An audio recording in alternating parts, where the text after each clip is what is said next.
So today, this is really a take two of our original economics concepts uh, recording, because yesterday I had a recording with essentially just three letters, UBI, Universal Basic Income, and that ended up being a little bit of a mess in terms of just the way that I structured my thoughts. So, with a little bit of extra notes today, I want to see if there is a better way for me to really talk about this subject.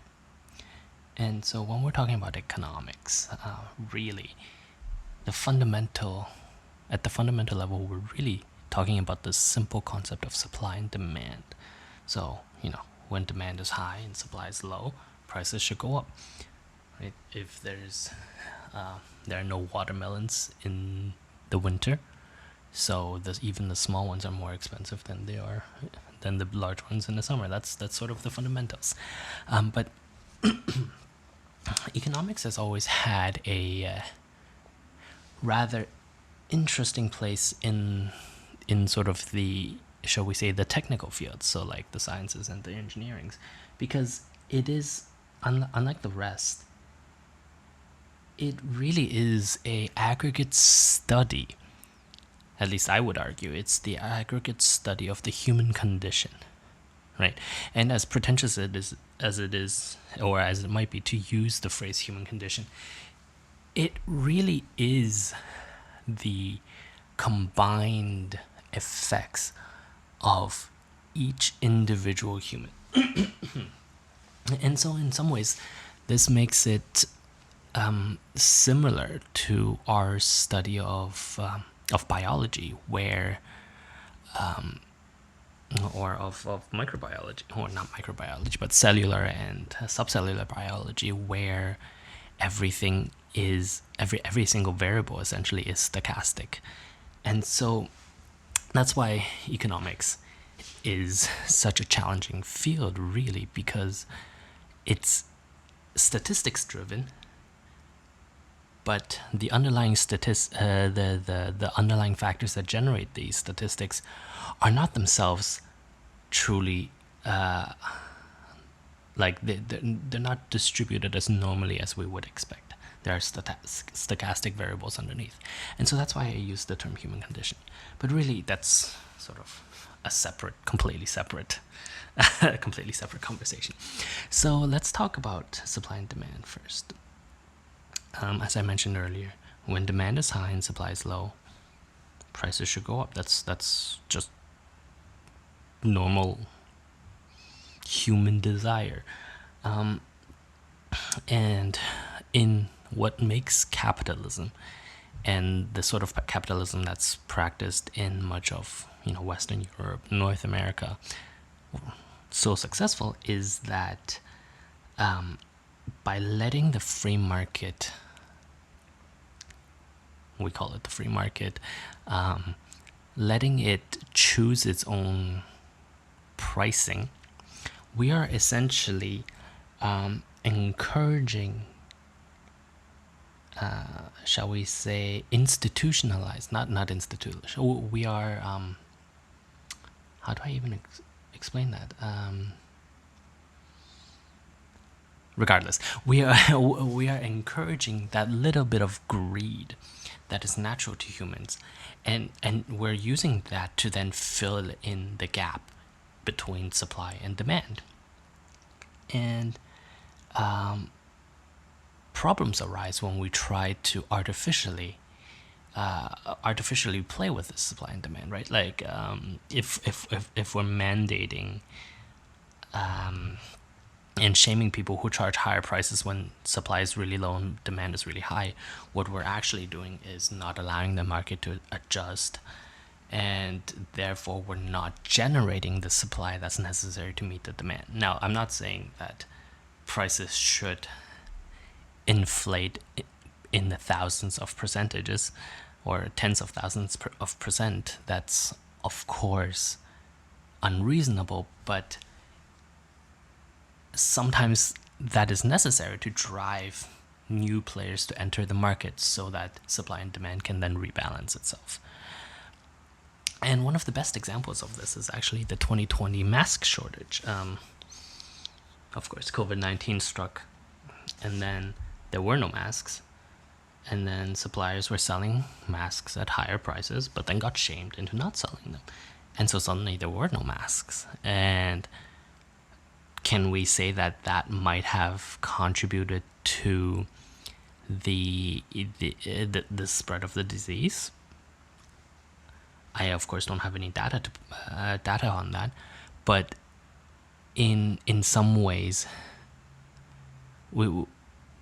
that might very well have been one of the factors. Another example that I really like bringing up when we're talking about supply and demand is actually surge pricing for rideshare. So, for example, for Uber, the complaint normally is that surge pricing means that only the rich can afford it. And so suddenly, when everyone wants to get the hell out of somewhere, only the rich can get out and the poor people are left behind. But that's, again, supply and demand in action, right? Supply, if there are only 20 cars and 2,000 people want to get out of a certain location, then 1% of people can go. And is it fair to have a lottery of which 1% can go? Maybe. But that sort of is predicated on that we only have 20 cars, right? But what if by allowing surge pricing and by not capping it to the extent that we have, suddenly we can bring in more cars? So by doing so, we are actually allowing more people to take advantage of this service and allowing supply and demand to essentially rebalance.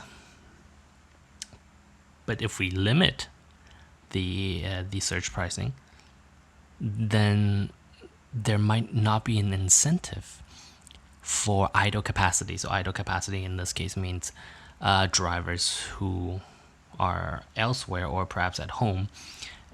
So if we limit the cap on pricing, then it might not incentivize them to actually go and pick people up. So we still only get 20 cars. But if we then let the price surge, then we once again come back to this idea of that minor bit of human greed that brings in more drivers. So essentially, by allowing surge pricing to some extent, by capping it at a higher rate than what's really being demanded, we're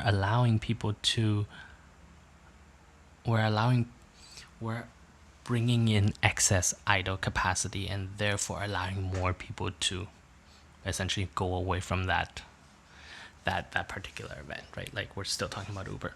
But anyway, that's all sort of just supply and demand stuff.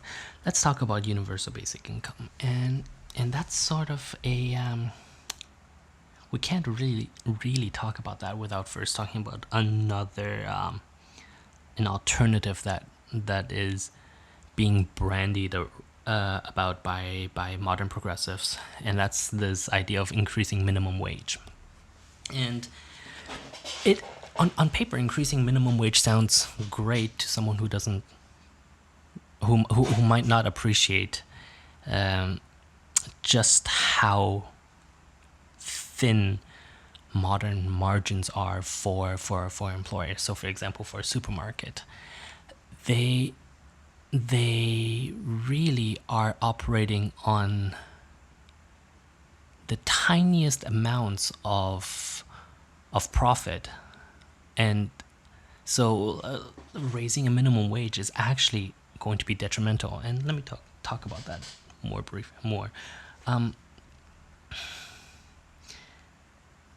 Right now, a lot of the markets or shops or whatever, the people who rely on minimum wage workers compete based on price, and because they compete based on price, they have to adjust their costs as much as possible. And so when you increase their costs, even by a few dollars per hour for every single worker, suddenly that can make a lot of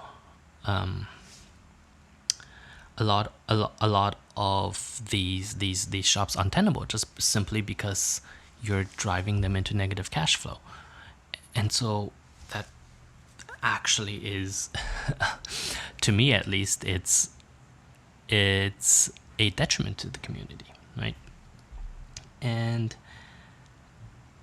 so when you do this and you drive certain you drive a certain percentage of employers out of business, you're actually driving the lowest cost, the lowest margin employers out of business. And these lowest margin employers are usually concentrated along the geographically where the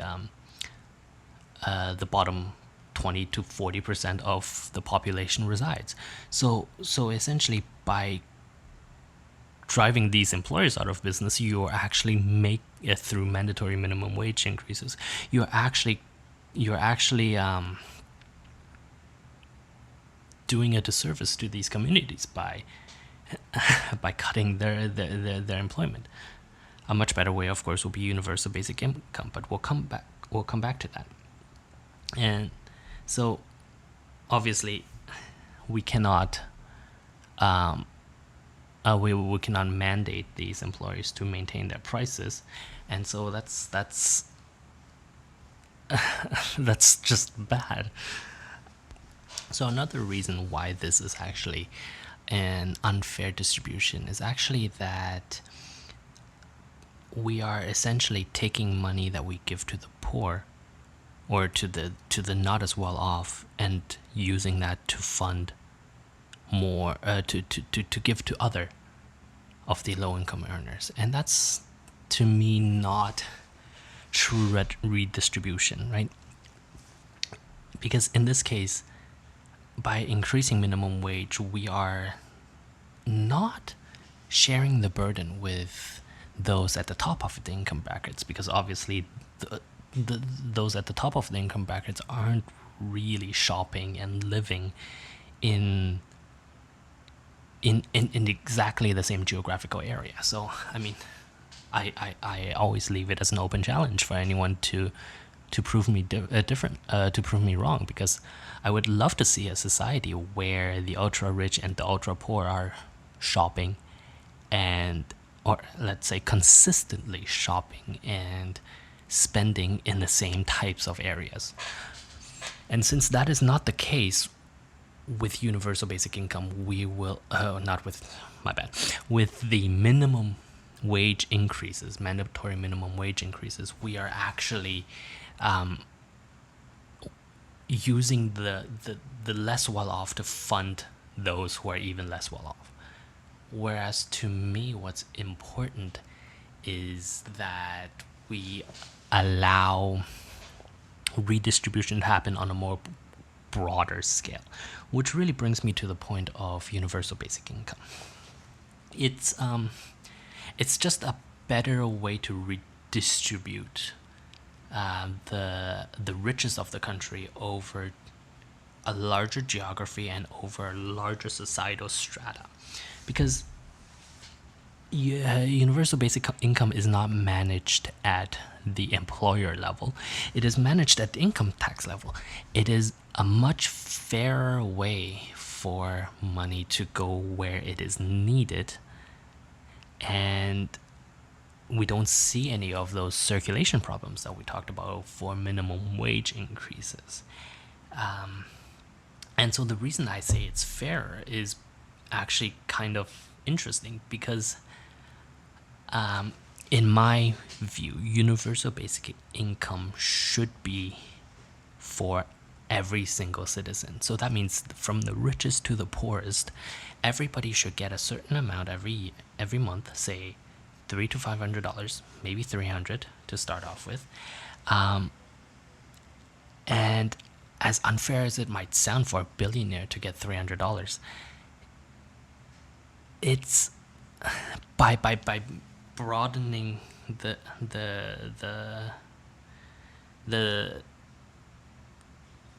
amount to everybody, it makes it much easier to manage. And bureaucracy is one of the biggest hells that we have in the Western world.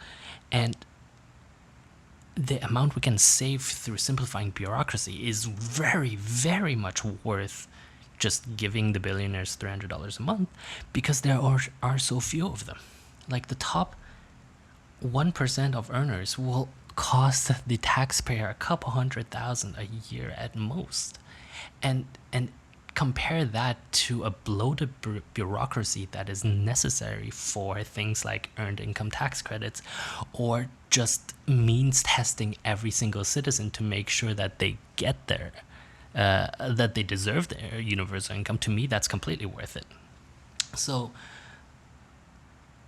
if we earmark $1 or $2 billion for universal basic income, the top one, that even the top 10% will get essentially very little of it. Right, by its very nature, the top 10% will get 10% of it. That's how that works. And so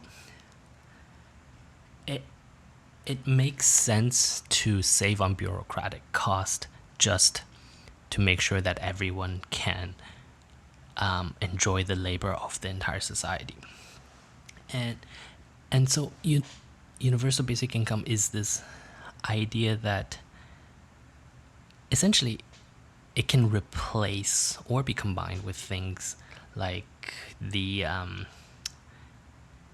earned income tax credits that I was talking about earlier in the States, or replace certain means-tested income tax refunds that exist in other societies, because suddenly you don't need that anymore, right? It's unnecessary because the redistribution is already in place, and so those who would benefit from it will benefit from it. And interestingly enough, of course, one of the counter arguments for UBI is the inflationary effects it would have. But to me, that's not going to be a big problem, because where it matters most, in the bottom 20 to 30%, universal basic income will be used on housing. And most cities now already have housing ordinances in effect, and those that don't technically don't really need it, because their rent control or their rent is already reasonable, right? So with rent control ordinances in effect, universal basic income is a very good way to help provide the safe cushion for housing.